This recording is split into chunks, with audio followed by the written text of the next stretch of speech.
All right, so welcome to another episode of Sneaks, Rhymes, and Life. I am your host, Lionel McDonald. So we have a special edition today, a special NFL draft edition. And today I bring with you my guest today is Jason Gloyns. Jay, what's up? How are you? How's it going, buddy? Thanks for having me. Hey, no problem. So I know we connect on a lot of different things, hip hop, definitely sports and football per se. So maybe you could share with everyone a little bit about yourself. What do you do, and some of your interests, that I've already mentioned. Kind of maybe give us a little bit of a deep dive. Yeah, sure. So I'm a child and youth worker for the Toronto District School Board, full time, but part time. I'm a NFL draft guru. Not really, but yeah, man. I look forward to this year every year. The combine, the mock drafts. I know a lot of people find it. Let me know what happens after it, but I can't wait for Thursday. So I'm really pumped up to do a mock draft with you, and yeah, looking forward to getting it going. Yeah, it should be a very, very interesting draft. Obviously, we know this draft is a little QB heavy, and I think there's going to be a lot of moving and shaking or deciding whether you take your franchise, hopefully franchise QB in these early, call it 10 picks. But before we kind of get into the draft a little bit, Jay. So obviously we've connected a lot on hip hop per se, and the podcast is called Sneaks, Rhymes, and Life. So maybe you could share a little bit about your love and passion for the culture of hip hop. Yeah, so anybody my age, we grew up on hip hop in the '80s. For me personally, Slick Rick, Run DMC, Public Enemy, NWA, that kind of stuff, which led to some West Coast love there, Dre and Easy and Above the Law and Too Short, and which took me into the East Coast scene that my friend got me on. And I was so stuck in the West Coast for such a long time. He says, no, you got to listen to this album Ready to Die, and this album 36 Chambers. And I can remember that day vividly in my buddy's basement, just hearing stuff I'd never heard before. And, that's when I really, really fell in love with it. Of course, Biggie and the Wu, and after that became Nas and Mobb Deep and J. Rue and Cormega, and the list goes on and on and on. So, I'm still stuck in my 90s. I'll listen to some of the new guys here and there, as my youngest son is a really big hip hop head. So he plays a lot of stuff to me. Something interesting is when I was younger growing up, I really never listened to a lot of Canadian hip hop, and I just I thought it was whack, and it's man, all the good stuff's coming from the US. There's some good ones.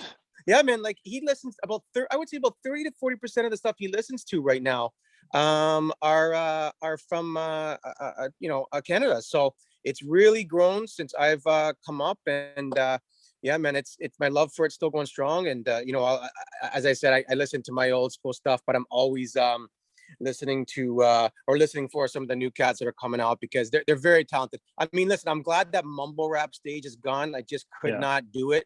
But some of these new kids coming up are really talented. Yeah. Yeah, I know. Like one of the big buzz groups right now is Griselda out of Buffalo. Yeah, I've heard. You see so much of their gear, and Benny the Butcher, and yes, all the rest of the crew, Conway. They're crazy dope. Like I wouldn't say that they're the modern day Wu-Tang, but everyone wants to work with them. Primo wants to work with them. Wu-Tang loves these guys. Like Method Man's been on multiple tracks with them. Raekwon's been on a track.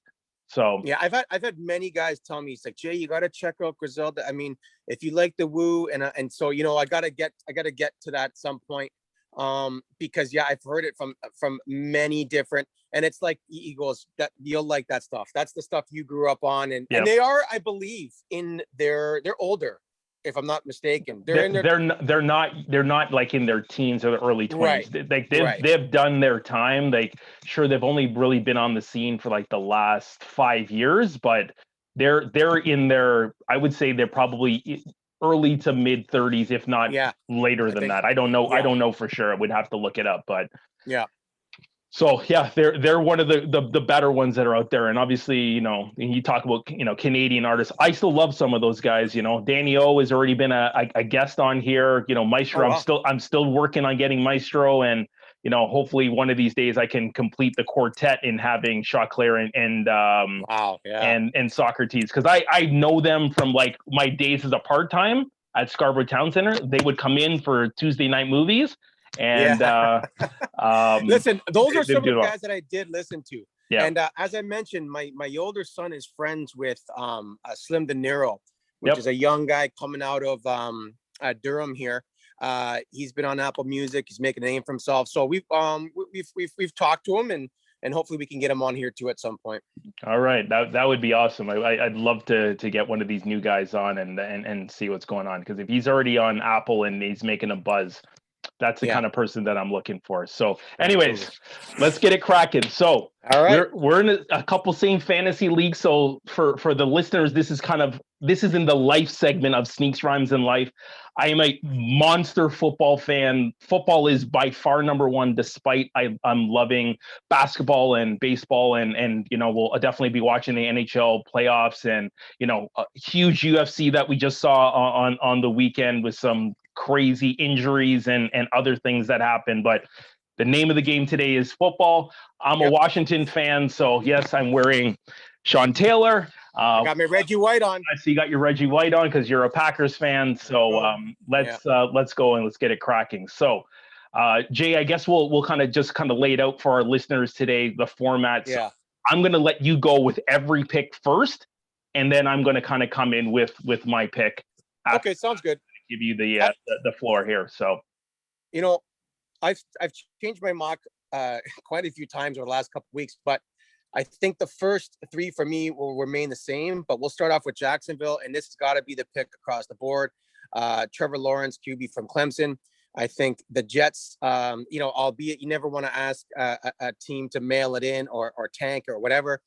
Them winning that game and putting it, not that they're still in the number 2 spot, but they're missing out on a potential, the next Peyton Manning, as some people have called him, right? So I think that's a consensus number one pick. I mean, there's just no way there's no way they're taking a chance in not taking him. I think there was some early buzz after he didn't play well at the end of the season. Obviously Clemson didn't win the title.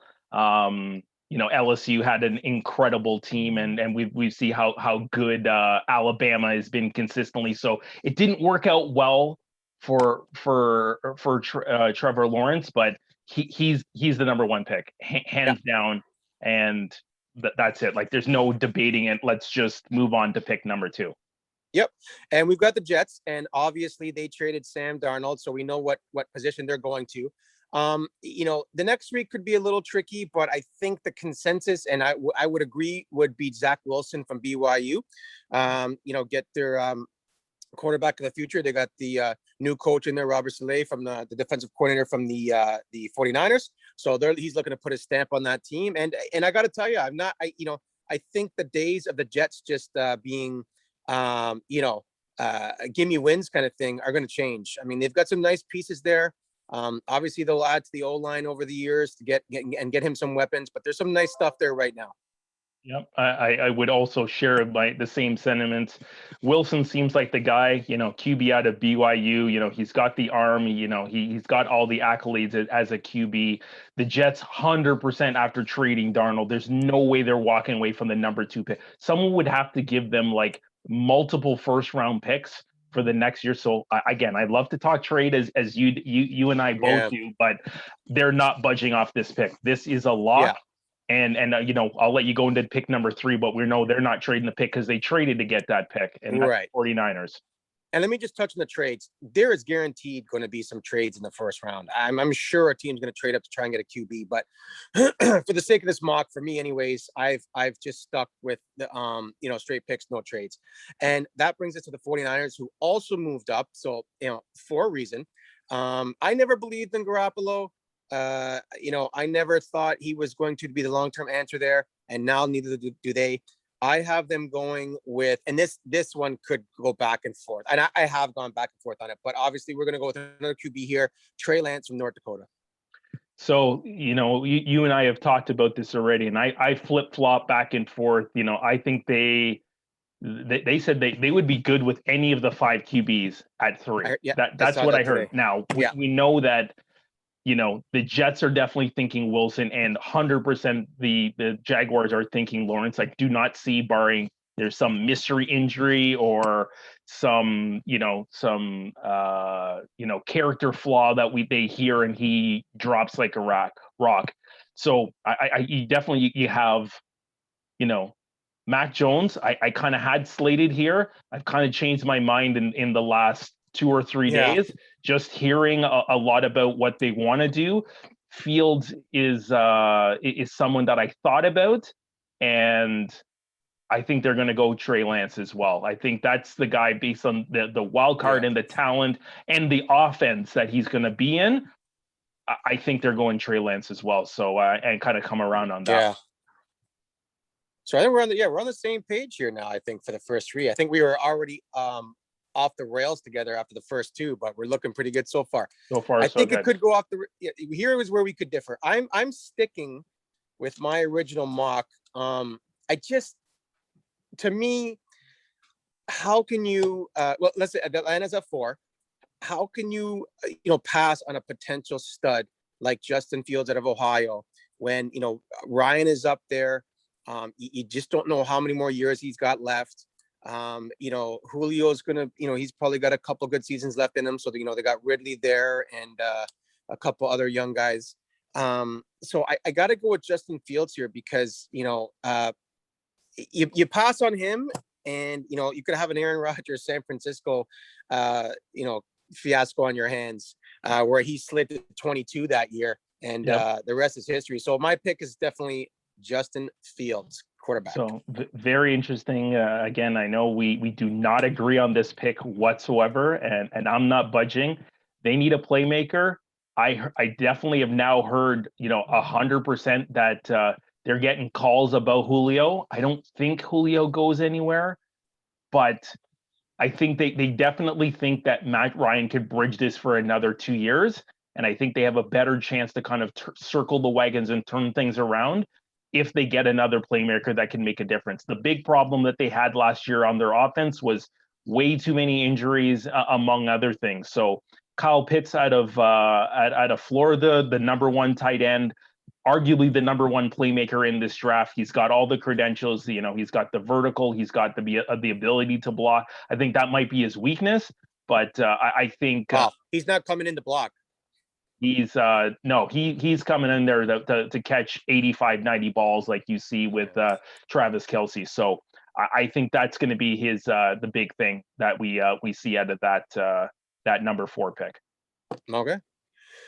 Number 5, this is a no-brainer. We're going, offensive lineman, Sewell from Oregon, and you've got to have that. I mean, if you don't have that guy, you've got to have that position. Yeah. And this is where, again, so we were good for 3 picks, Jay, and we're now totally off the rails because I think they're going playmaker. They got rid of AJ Green. They let him go to Arizona. They're going Jamar Chase. They want the number 1 receiver that's available. They have a young QB. They need to give him a weapon. Yes, he's coming off an ACL, and I think really this where some of this aligns is that we don't know if Burrow is going to be ready to play. He wants to be ready for week 1. And if he's not, what's the rush to get him to play? If they miss 4 games or 6 games and he's not quite 100%, I'm not saying they're going to, like the old school, you shut a guy down for a whole year and he doesn't play. But I don't think they're going to rush this franchise QB. But at the same time, No. Would you want the receiver that we know a receiver takes 2 or 3 years to figure it out. Not everyone can be Jefferson coming or Randy Moss that comes straight into the league and can make a significant contribution right off the hop and dominate. So I think they're going Jamar Chase out of LSU. He's an unbelievable playmaker. Blew the doors off at the combine. I think that's where they go. All right. We will move on to number 6, which is Miami. And this is where I actually have Kyle Pitts, tight end from Florida. They've already given Tua Fuller. They've got a nice tight end in Gesicki already there. Devontae Parker is there. So they are surrounding him with weapons. I feel like they keep it going with a 2 tight end set, much like they, New England did with Gronk and Hernandez, and what Philly likes to do with Goddard and Ertz. So let's get him Miami's got another pick in the first round, and I believe they have multiple throughout the draft. So let's get him a weapon, and we'll address the rest of the stuff later. So obviously we're going to differ here because you've already gone Kyle Pitts, but that is my pick at number 6. So if Kyle Pitts is still there at 6, that's where they go. But I'm saying Atlanta takes him. So I think with Kyle Pitts off the board, the trade bell rings. And I see the New England Patriots and Bill Belichick trading to 6 to pick none other than Justin Fields out of OSU. Okay. They're going QB right there. That's where because they're worried about potentially Detroit, Denver, and Denver getting him. They could be out with a QB if they had the 10 pick. So I think they're trading up to 6 to make that happen. If Fields is still there, I would 100% agree with you, because it will be that situation where how can you let I guess like you said, maybe Goff is there, but maybe let's get ahead of Detroit. But you definitely got to get ahead of Denver. Carolina, not so much, because they just traded for Darnold. But Denver for sure. If you have any inkling that they're going to go QB, and a guy like, I don't think they do it for Mac Jones. I think Mac Jones could potentially fall to them there. But if Fields is there, I think they would have to make that trade. Yeah, I think after seeing Trey Lance go 3rd overall, I think the panic button, because the player that guys want is Fields out of the 2 that are remaining. And if Mac Jones falls, like if someone further down the line, I'm not going to say maybe, I know we're getting ahead of ourselves, but Minnesota at 14 that wants to take a guy like Mac Jones to secure their future, that something like that could happen. But I see New England striking with the iron hot and taking Fields at 6. At 6. Okay. So in your mock, Miami would move down to 15. Yep. Who do you got at 7? At 7, here's where I got Jamar Chase. I mean, Detroit lost Galladay, who I was really sad to see him leave, because he was so injured for them, but he could be a superstar if he can remain healthy. They lost Marvin Jones. I can't even tell you off the top of my head who else is there. If anyone needs a playmaker, especially for their new quarterback, it's the Lions. And if his Chase is gone, like you said, if he does move, it will be another receiver. It has to be. But in my mock, from LSU wide receiver Jamar Chase going to Detroit. Okay. So I 100% agree with you. Again, I already got Chase off the board at 5. So I think they're thinking, are they going to go to Devontae Smith? Are they going to go Waddle? I think there's a lot to like about Waddle. I don't think you can turn your back, though, on what we saw in college football with Devontae Smith. So I think they go Smith at 7. Yeah, he was a beast. All right, nice pick. So this is one pick at 8 with Carolina that I did change. In my original mock, I had them with Waddle, the wide receiver from Alabama. But I feel with Robbie Anderson and DJ Moore there, they may want to address their secondary. So I've got them going J.C. Horn, cornerback out of South Carolina. Again, my same kind of reason why I skipped a couple of the playmakers at the top there for the offensive linemen. It might not be as deep as it was last year at the wide receiver position, but there are definite guys to be had in the 2nd and 3rd rounds. And, I believe if you can get that playmaker in the backfield, and again, they did lose Curtis Samuel, yes, but they've got McCaffrey coming back. I think they'll be okay on the offense. I like Sam Darnold more than most people, so that's where I went defense here. What do you got? Yeah, I could easily. They spent. I look at it the other ways. They spent, and they didn't get a corner. I think they drafted 5 of their 7 picks last year were actually all 7 or all 6 picks last year were on their defense. They had an entire defensive draft. So I think they addressed the other side of the ball. And because he's now available because people have chased playmakers. Sewell is the logical pick now at 8. They need help to protect. They've now invested in Darnold being their QB. And then, we got McCaffrey coming back. They have some nice weapons at receiver. They need to solidify the line, and no better chance than take the best offensive lineman that's on the board. All right. That brings us to Denver. And I still struggle with this pick. I guess this is more of I hope they do this as opposed to, what they may do. And I'm really hoping they give Drew Lock another shot. I thought it was really unfair that, all the fingers were pointed at him. You look at the drop passes. Jerry Jeudy did not have a good year, dropped a lot of passes. Cortland Sutton was out for the year. Their other young guy, his name escapes me right now. You didn't hear a whole lot from him. I feel like they got to give him another opportunity. With that being said, again, if a guy like Fields were to fall, it may be too, mouth watering, for lack of a better word, to go right off their board and say, listen, we never thought he was going to be here. Let's go. But since he's gone in my mock, I am going to go defense for them at the linebacker position. Micah Parsons from Penn State. Mika's a great player. I definitely have him on this board as we go 20 picks deep today. I think at 9, you've already kind of mentioned it, that it's a big opportunity for what do they do at the QB position? I think with Mac Jones still on the board, I think they easily could go defense, and I still have J.C. Horn and Patrick Surtain Jr. both on the board. Both would be perfect fits on their defense of what they need. But I think Mac Jones is now going to be too juicy. I don't think they're going to give their QB a fair shake. I think they want to be able to say, we can turn to this guy if Drew Lock is not right. And I agree with you. I don't think it's right. I think they should let Drew Lock play. And if they stink, they'll stink, and they'll have a first round pick next year. Right. Of the draft and draft it. But they should give Drew Lock the chance. They're not going to do it. They're going to take Mac Jones off the board because he went to Alabama. And I could absolutely see that happening for sure. Yep. I guess I'm just hoping they don't. Yep. Number 10, Dallas. And I haven't veered from this guy.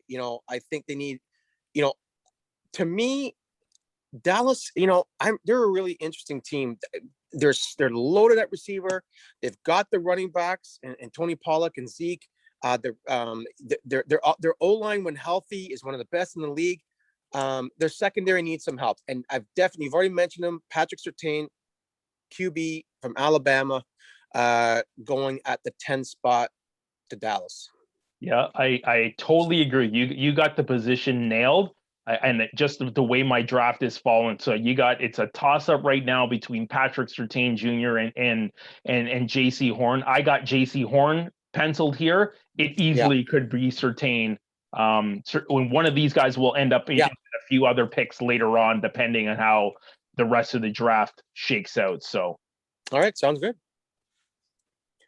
That takes us to 11. And if I remember correctly, last time we kind of talked and were bounced stuff off each other, we were way off on this one. Number 11, New York Giants. Daniel Jones was the 4th most sacked quarterback in the league last year. I think, where I'm going with this. They've got Barkley coming back. Another interesting team, actually. You got Barkley coming back. You sign Golladay. You've got 2 good receivers already there in Slayton and oh my God. Help me out here. I'm blanking too. I know who you're talking. They got actually three good receivers, and they have Golladay. Evan Engram, Golladay, Slayton, Shepard. That's what it is. Yep. And and again, in order to keep Daniel Jones upright and creating holes for Barkley, you got to go offensive tackle here. And I'm going to go with Rashawn Slater from Alabama. So we got the right same position. We just got actually in this case we have the same player. So I think there's Christian Darrisaw out of Virginia Tech. I think you got Vera Tucker is another option. I think they go Slater here. I think Slater is the best choice Yep. to go in this spot. So All that's right. where they're going to go. He's out of South Carolina. Great offensive lineman. Who knows whether he plays tackle or he plays guard? But they need someone to keep Daniel Jones upright. That's the name Yeah. of the game. That when they can protect him, they can make plays. And having Barkley back, because they literally played almost the whole season without him, they have a huge chance to take a huge jump. They only missed the NFC East by Yeah. one game, and Well, that's without their best player. This is a massive opportunity for the entire NFC East to make amends from last year. And as we've spoken, I believe they will. I like what these guys have done in the offseason. I like what they're going to do in the draft.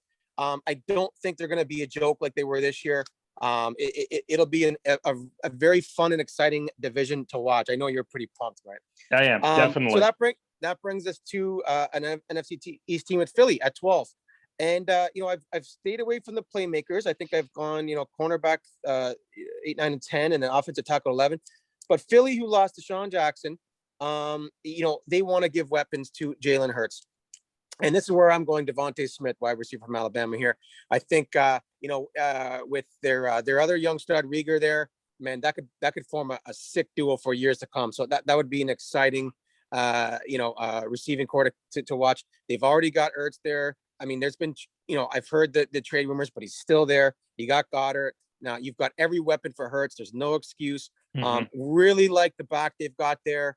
They've got all the weapons, to fire on all the cylinders, as they say.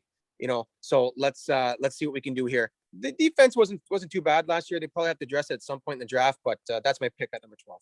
Yeah. So I still see Patrick Surtain Jr. just based on my draft that he's dangling out there. I'm sure they could use a corner like that, but I agree with you. If they're investing in Jalen Hurts as the QB, they need another weapon. So the best receiver that's on the board, because Smith got picked already, they're going Waddle here at 12. So that's we're on the same vein that they're going weapon. They have to be able to move the ball, and they could use the defensive player. And I think hopefully, second and third round, there's still lots of value at corner and to give them some youth on their D line, because they have some excellent D linemen, but they're starting to creep up there in age. So I think they'll do that later in the draft, but they're going Waddle here as the I think I got him as the second best receiver and third best playmaker that's available. Actually, fourth. And I don't believe all that talk about quarterback competition. I think that's something you say. That's got to be Jalen Hurts' job to lose, and he would have to really fall flat in his face in the preseason to lose that job. On to number 13, the LA Chargers. Again, much of what I said for Cincinnati's pick can be said about this pick. You got to keep Herbert healthy. Just looking at my notes, he was the 9th most sacked quarterback in the league last year. He had an excellent rookie campaign, Rook of the Year. He's got my boy Keenan Allen there. Love him. So we're going to protect him. We're going to go Vera Tucker, the offensive tackle from USC. Yeah, Vera Tucker is a nice one, and I got him, a couple picks later. But I think Christian Darrisaw from Virginia Tech is who they're going. Offense, I think it's almost a coin flip. I think it's fit, personality, and all those things. What the Chargers are thinking. But name of the game, they were in so many games, and you just think one less sack, one less play, and they easily could have been much better. That they could have won 2 more or 3 more games than they won last year. They just found a way to lose every close game. I know. So you talk to any any Charger. That's been the Chargers MO for many years. They just they find ways to lose. You're absolutely right. Yep. All right, 14. Now this was a change. I think you got me thinking twice on this pick. My original pick was Darrisaw. But after we talked and just reading up a little bit, they probably go defense here, and they probably go defensive end. So my pick here is Phillips. Okay. And Phillips is definitely in the conversation. Phillips out of Miami. Mm-hmm. I think they personally go Payne out of Michigan. They need an edge rusher. This team just is one of the worst It's bottom third when it comes to getting to the QB. And you Right. think you have all the weapons on offense, you have a capable QB in Cousins, you have a great running game that you have to control the game. And the reason they built this team to control the game is because they can't stop anyone on defense. Right. And the biggest reason that they can't stop any is they can't get the QB on the ground. So I definitely think they're going D line / edge rusher to hopefully, All right. make an impact like we saw with Chase Young last year. It's obviously it's not the second overall or third overall pick like Chase Young was last year, but I think this is where they're going to try and make a difference and get to the QB. So this is a team to watch. I think it is the team to watch. Yeah. I listen again. I haven't done any trades. I've kept them in the 15 slot, but if there's one team that's moving up, it can certainly be New England. But if they stay where they are and things unfold the way my mock has, I believe they will go QB with Mac Jones here. But that doesn't mean that if your mock's correct and Fields does drop, I think they'll try to trade up in a heartbeat, because I think there is a decent gap between Fields and Jones. But if it does unfold the way that my mock is going, I can't see them going into next year with the QB situation they have now, and going through this all over again with okay, who are we going to draft at quarterback? I believe they have to get a QB, as do a number of teams. But this is Bill Belichick and this is the Patriots, and they're used to winning and they want to get back to those ways. So we're going to go Mac Jones from Alabama here. Yep, I love that pick. I think if Mac Jones were to fall and the Patriots don't trade, like I'm not even going to say it's like they don't want to go and do it. They can't make the deal. Like the deal just doesn't happen. Like they are actively trying to essentially get ahead of Detroit so they don't lose. Right. They don't lose the fourth QB. Like I easily could see, if by any reason that San Francisco decided to go away from Trey Lance, they're trading up to 4 to try and get him.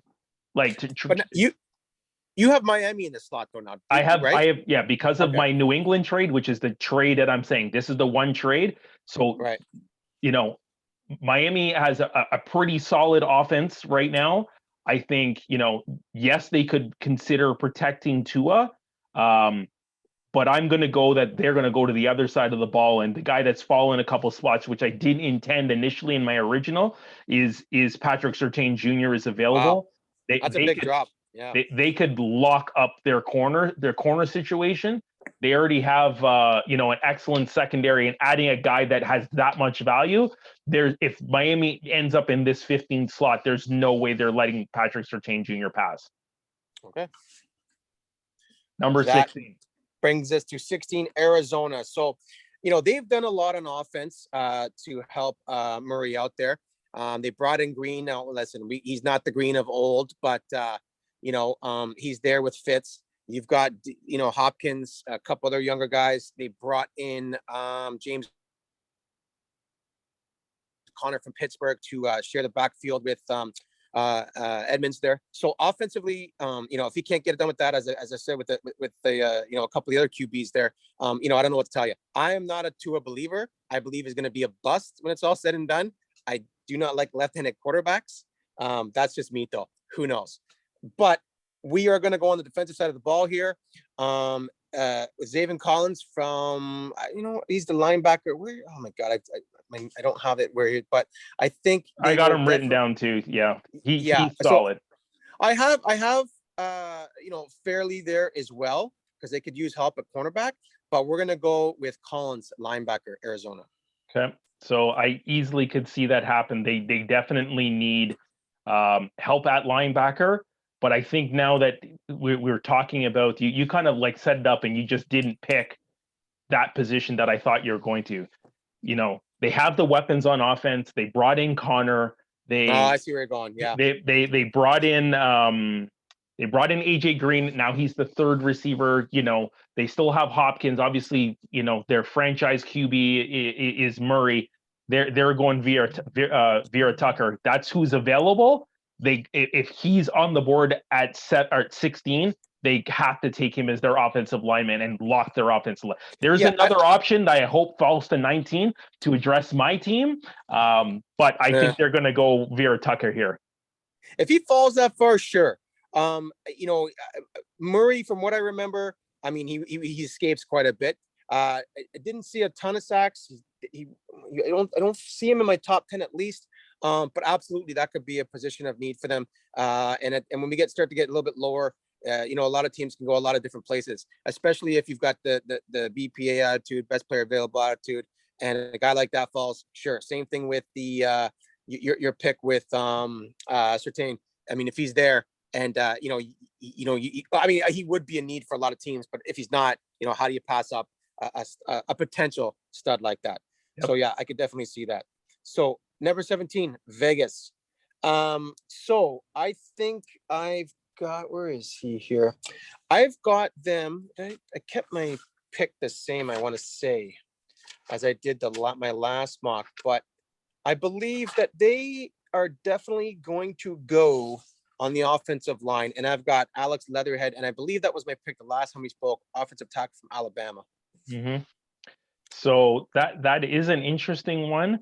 I think though the Raiders, like if I see a guy in this draft that is Raider-esque, it's Micah Parsons out of Penn State. So yeah, I have him. I have him in this slot.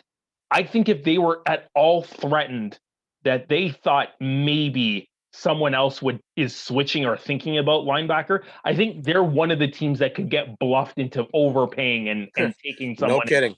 Yep.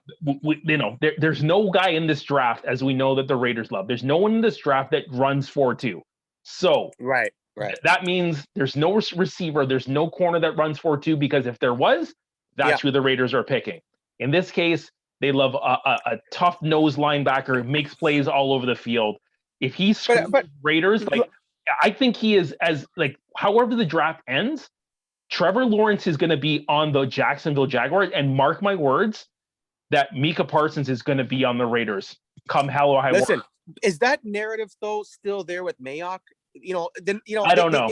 I don't know. Always, I mean, we always, when we think of the Raiders, like you said, 4.2 speed. You know, regardless of whether they you know, they can run the entire route tree. I don't care. Give them to me. But I don't know with Mayock there, who I have a lot of respect for. You know, I've followed him for many years before he came on board with the Raiders, and you know, I've always loved his input. I've always loved his mocks. So we'll see. You know, what is he going into his second or third year now? I can't remember. Maybe it's his third year. But yeah, I don't know if that's still there. But you know, definitely, I've already gone Micah Parsons up at 9. Obviously a little high compared to your board, but yeah, a guy like that would definitely fit what you know, what Raider Nation's all about. Mm-hmm. 18, we got Miami here with their second pick. Now with their first pick, I had Miami going playmaker for Tua. That was Kyle Pitts. Now we're going to address the other side of the ball. We are going to go, and I did change my pick. I originally had, who did I have here? Collins here originally. But I've gone to the kid from Michigan, the defensive end. Was it Kennedy Payne? You know, and if Davis, the linebacker, is still here, if Collins here, but regardless, I think they go defense with this pick. I agree. I got them. I also got them. This would be their second defensive pick. So it could be Collins. It could be, if Payne was still on the board, I had him going to my Minnesota at 14. You know, we know that there's no corners available. They already addressed that with Surtain Jr. So I got toss up between Collins or Phillips, and I got them Phillips from Miami going there at 18. All right. Okay, but do you want to take this one? No, we're gonna keep it rolling the way we're doing it. So we'll let you go first. You know, again, like we talked last, I really wanted to lean towards an offensive tackle. I've got that on my board still in Christian Darrisaw. But you really got me thinking about you know, continuing to shore up their defense. And there was a couple of guys out there. But I will stick with Darrisaw, offensive tackle, and I'll let you take it from here. Yeah. So I think, you know, you have a lot of different pieces. They've, invested the last 5 years on the offensive line. They've found some nice pieces in the secondary. They brought back Fuller, which was definitely a plus last year. Then you go to the other side of the ball. We still know that, I don't know if we feel great about the QB situation. We got Fitzmagic and Right. Heineke. So I'm not saying that they're going to reach for a QB. I think they're just going to say, we're going to stand pat and get one more player to make this team better. So, hey, let's look behind me here. So we got number 17. He's really good. We Yeah. really like what we saw with Gibson last year. So I Love think, them. Yeah. we're decent at tight end. So I think we got to go offensive line. I've been saying this since day one because this team was so much better when this offensive line was healthy. The Yes. first And, the first 6 days or 6 season or weeks of the season, they were banged up, they were hurt. We were 1-5. We were a joke in the NFL, and then all of a sudden, this line got better and better.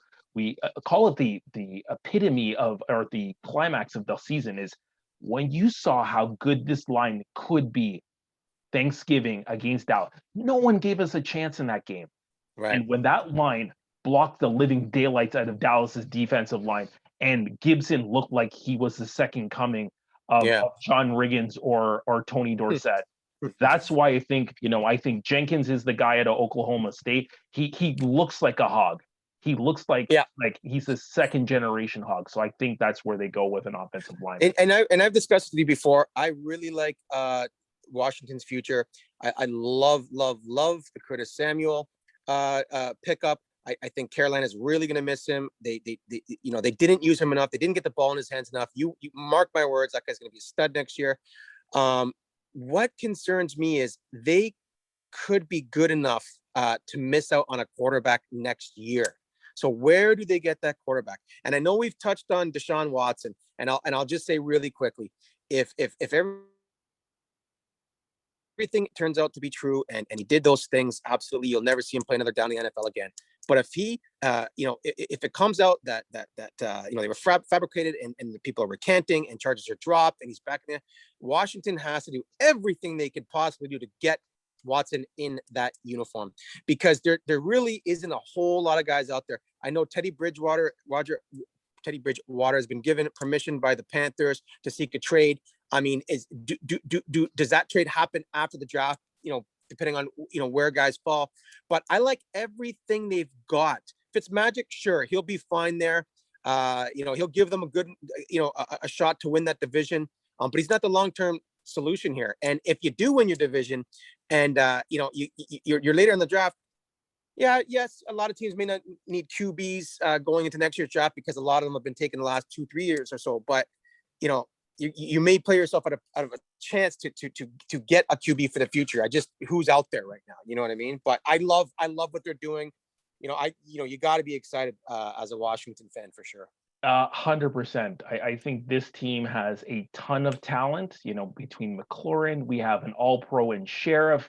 Landon Collins will be back this year. We got a lot of different. We saw a huge elevation in the game of Logan Thomas. That's what we feel good at tight end. Yeah. A huge turnaround, because I thought he was going to be a bust, was Montez Sweat, and he Right. Yeah. turned himself around. So I think there is a ton of things to be positive on. I totally agree with you, and I think if we get to the point that Watson does get cleared, I can see one or two of these defensive tackles getting traded in a huge package to get Watson. Like, it's going to have to be big, because Houston is they've dug their heels. I mean, it's going to be a standoff. I mean, right now everything's just like, we're not discussing anything. But if it gets to that point, now it's Watson's going to be, I told you, I'm not playing for you guys anymore. And Houston's going to be, well, we're not trading you. So you're right. We've seen this play out many times in many sports. And eventually the player gets traded. But you're right. It's going to have to be a haul if we get to that point. Yeah. And you guys, I would love to see you guys with a great QB. I'm really I thought that San Francisco was in the mix for a while until this happened. San Francisco, if they had got Watson, if none of this had happened, would have been almost unbeatable, in my opinion. Yeah, they would have been the top or second best team in the NFC. Mm-hmm. You know, and we know that obviously the defending champs are nothing to sneeze at because they got Nope. lots of pieces there. But it will be very, very interesting to see how this Watson thing plays out. All right, so we're rounding up to our last pick because we're only doing 20, and then we're obviously doing the Packers pick. So Yep. what do you So, think the Bears do? well, originally I had them taking Mac Jones, but I just don't think he falls this far anymore. Right? There's a lot of hype. So they're either gonna, talk about a team that needs a quarterback. I mean, Andy Dalton, Jesus Christ. I mean, if I'm a Bears fan, I just would. It'd be like the way I felt on draft night last year, just infuriated. I mean, like okay, fair enough. If you're bringing Dalton because there's a plan to draft one of the top QBs, I get it. He can be the starter, eventually give way, groom the new kid. But I just, unless they trade up, I don't see there being a QB there, right? So, with that being said, let's get back to the Bears' way, and that's defense. So we're gonna go Caleb Fairley here, cornerback. I see. He is written down here. It's either Fairley at quarterback or we go Bateman at receiver. I think they're obviously, they're franchise tagged Robinson Robinson, again. yeah, He's disgruntled. Like unless they decide, this is a team that I would hope, of all things, hope that they would trade up and get a QB, even if they ended up with Mac Jones. they Like have to, they just have to, trade up and do it and and let's figure it out. What is happening with this team that has the potential? They got yep, Montgomery, they got A-Rod, they got a nice defense.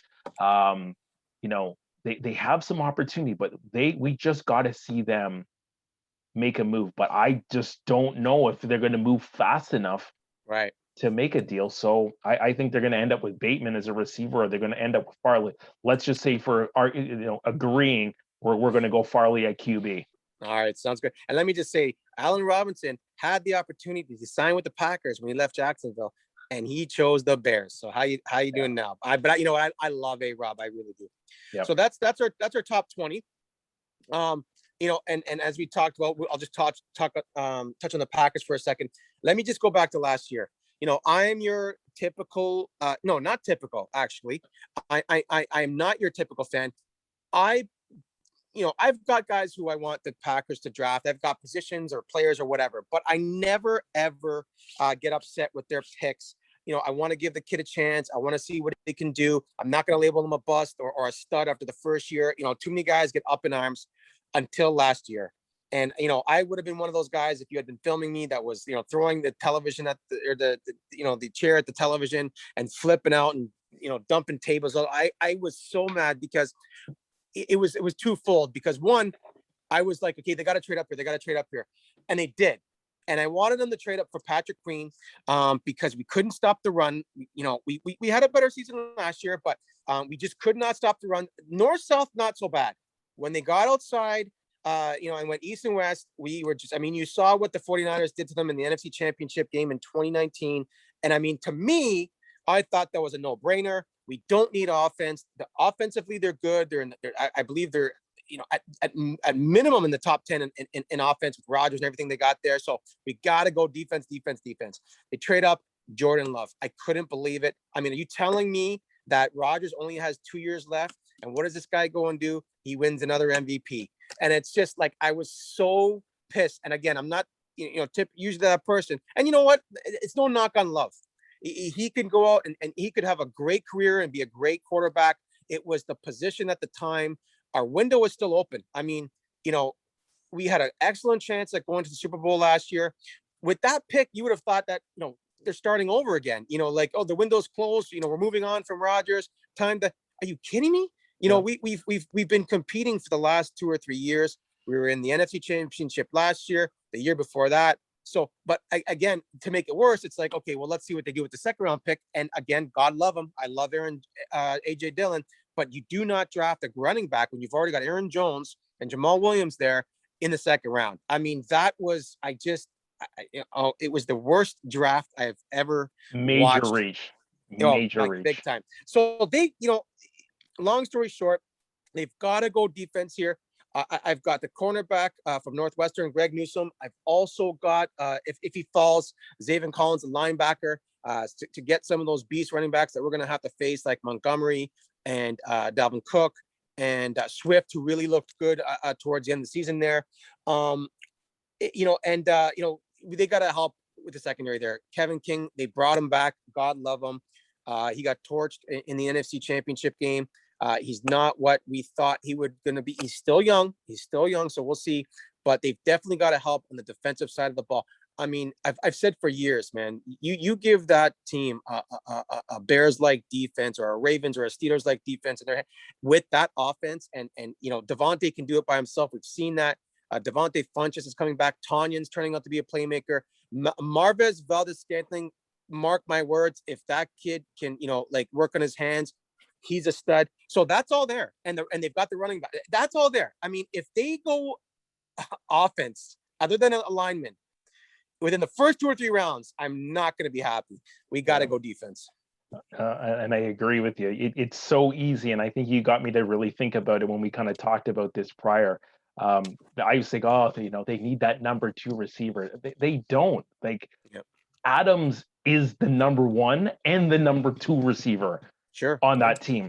So I think if there's 2 guys, that kid Jeremiah from Notre Dame, the linebacker, I love him. He's a little small. He might have to, take a couple years to put on some more size, but he's a ball player. He could easily be on your special teams unit to start out until he forms into an every down linebacker. He can definitely cover as well. So he's got some tools, but I think a guy that Buffalo loves, and I think he's talking talking a big game, but he's backing it up, is Asante Samuel Jr. out of FSU, cornerback. Sure. Yeah. He looks fantastic.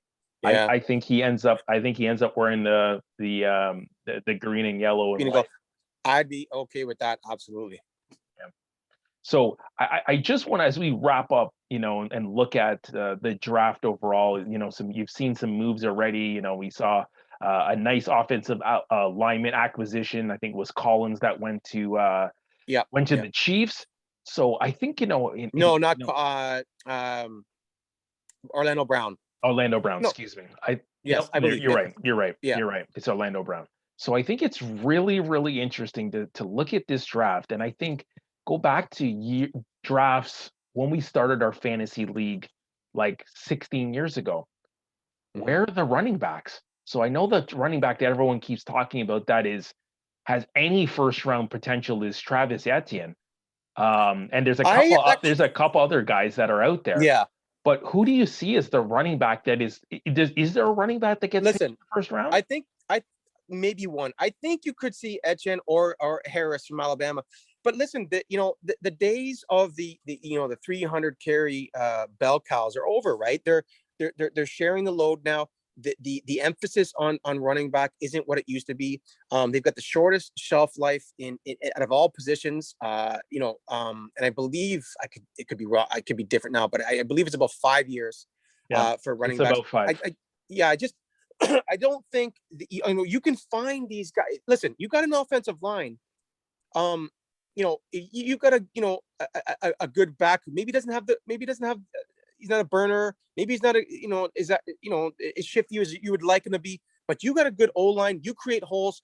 You get guys who run. They may not be able to run away, but they'll pick up the first downs, right? So I think I believe you'll see one go, but just, they're just not that high anymore with so many other needs and so many other positions and guaranteed money and the salaries and everything, you want to give that to guys who are going to be on your team for the next 10, 12 years, whatever the case may be, right? So defensive players, offensive linemen, cornerbacks, receivers, you know what I mean? You saw how receiver heavy the draft was last year, right? Mm-hmm. So, it's just not there anymore. And it's too bad. I mean, you even see some of these studs that, they have, you telling me Dallas isn't regretting giving Zeke that contract? Absolutely. They are. I mean, they should have let him walk and picked up right. And picked up somebody else, right? So like you look at, Indy at 21, no running back needed. Tennessee at 22, definitely doesn't need a running back. The Jets, I don't know if they do that. Pittsburgh is an interesting one because they've just gotten rid of Connor and let Right. him walk. I don't See, the remember thing, who was 25. Cleveland, no. Baltimore, going back to the no. Jets quickly, the Jets could absolutely use a back, but they've got so many glaring holes Yeah, that to use a first round pick on a back would be, just ridiculous. ridiculous. It is the Jets, so it's possible. And then New Orleans, no. Packers and Bills, definitely not. And then Listen, there is talk about the Bills. really, okay, They, if Etienne could be, I've seen them mock the Bills. I know Bills fans are talking about it. I don't know if you listen to 550 at all. He's been a very popular guy that they've discussed. They got Singletary and they got Moss, so it made me scratch my head as well. But I mean, let's see. What would the plans be if they would ever bring him into the fold? But the Packers, no. You would think the Bills, no. But the Bills, they really didn't get anything from their running game last year. If you look no, back, yeah, like they could have already decided that they're going to pivot and look at Singletary and saying he's not it. You know, right, Moss could be the alternate or the change of pace back because he's a bigger, more of a exactly. goal line back, short Yeah, yardage kind of guy, and definitely can spell and he's not going to be a guy that carries the ball 25 times a no, game if you're fully healthy, but he's definitely a guy that can spell and have double digit carries and be extremely effective like you saw some of the guys in Baltimore. So now that you say that, that's not necessarily a bad idea, yeah, Buffalo's, because I think they're probably they probably mailed it in on Singletary if they're talking about Etienne or any of the other guys going at this spot. So it'll be yeah. interesting to see how many It will backs. be 100%. Yeah, And I think when we talk we talk fantasy, and no, we don't want to deviate too much longer, but it's sometimes it's the situation that guys end up in, like Hilaire last year. It was a great situation while he was healthy on the team that he was, because he's on a team that scored a ton of points. right. For a guy to end up now, on Jacksonville as the running back, that's probably not, unless he's a great pass catcher, it's not a good idea. Yeah. So it's going to be very interesting how this draft plays out. Mm-hmm. So Jay, again, as we're wrapping up now, and I really appreciate some of your insight. It was kind of really fun to kind of go through and go through the draft. Absolutely. I love this time of year. This is Christmas for me. Yeah. Well, let's call it. Christmas Day is usually week one, so Like I don't know what? what you'd want to. Yeah. You want to call it Easter? What's your next favorite holiday? I don't know, to be honest with you. Maybe it's your Valentine's Day. I know it's Sure. not Renee's, it's yours. Yeah. Yeah. Absolutely. So, all right. So as we wrap up, I know you kind of really you've been involved in sports memorabilia for quite some time now. Maybe you can kind of tell us some of the things that you're doing on Facebook Live as we wrap up. Yeah, real quickly, I started collecting, 25 years ago. I used to work for the Blue Jays, and we used to have a lot of interactions with the players, and the visiting players used to come down and hang out with us all the time. So, they used to sign stuff for us, and it kind of got me into the hobby. And, as the years went on, I started collecting a little bit more, and I started getting to these things called breaks. And basically what they are is, I actually got something right here. I mean, I'll show you. I mean, I don't know if you're going to, this is a autograph size basketball. And the top headline in this is like Luka Doncic, right? So you don't know what's in there. It's there's a list of guys that it could be. There was a Kobe line, there was a Jordan line. And what happens is we there's 30 teams in the NBA, so there's 15 spots, and you buy a spot and you randomly get you're given a couple of teams. So if you've got the Mavericks and the Suns, and we open the box and Booker comes out, you win that ball. If Doncic comes out, you win that ball. It's a gamble, but it's like a raffle as well. So it's been going really well. We do NFL, we do NBA, we do MLB, NHL, jerseys, bats, helmets, balls. It's been really fun. I'm a big, I love the hobby, but it keeps us fun as well. And a lot of people have won a lot of great stuff over the last few months. So it's called 431 Sports Cards and Collectibles, and you can find that on Facebook. All right, pretty awesome. So how did you guys I know that it's not your business, but you connected with a community on this. How did that kind of get started? So I was, I got one of these for Christmas. The kids bought me a mystery helmet, and it turned out to be a Cal Ripken Jr. Baltimore What? Orioles helmet. Yeah, it was really nice. And I said to my wife, you know what, this is fun. I'd love to buy a few products and see how they do. So I did that.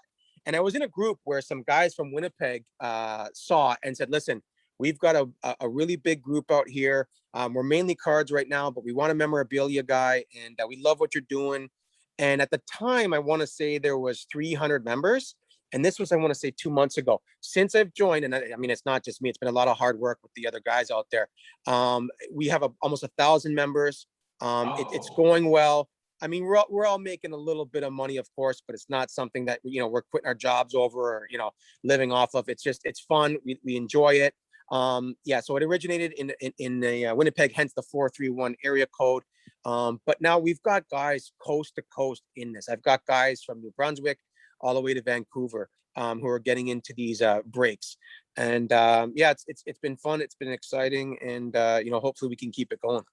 All right, pretty awesome. I definitely will have to, because I know I've joined one and I saw like, some of the stuff that you guys were pulling out of these mystery boxes. I can't remember what was the helmet that I saw. Well, we pulled the Patrick Mahomes. That was a big one. That was the one that I saw, which was like, whoa, okay, this is legit. So yeah.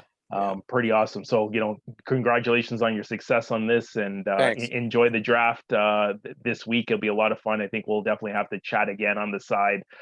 3 more sleeps, baby. 3 more sleeps. Because it's definitely going to change our fantasy league on where people end up. So we'll be definitely talking about that. But again, appreciate your time tonight. This has been pretty awesome. Probably this is going to go up on. I'm going to have to check the audio, but probably it'll go up, no later than Wednesday at noon. I normally post at noon, and then people can listen to that lunchtime or on their ride home. And it's been pretty fun so far. So again, appreciate your time being on. A lot of fun going through the draft. I know people are super excited about what's to come. And this is one of my first, almost exclusively sports episodes. I've had some that, you talk about an athlete like Vince Carter and it's the shoes, but it's also the culture that has changed. This one is really about the draft, but it's for me, it's such an important time of year as it is for you. Absolutely, yeah. Definitely had to do it. So I'm glad you were the one that was available to do it. So appreciate your time and, wish you all the best, and we'll definitely have to chop it up after the draft and everything is all settled. Absolutely. Hey, thanks for having me on, man. I had a blast. I always love talking football, but you know that. All right. Pretty awesome. So again, Jay, thanks so much. And that's the end of this episode of Sneaks Rounds of Life. All right. Take care. Thanks, buddy.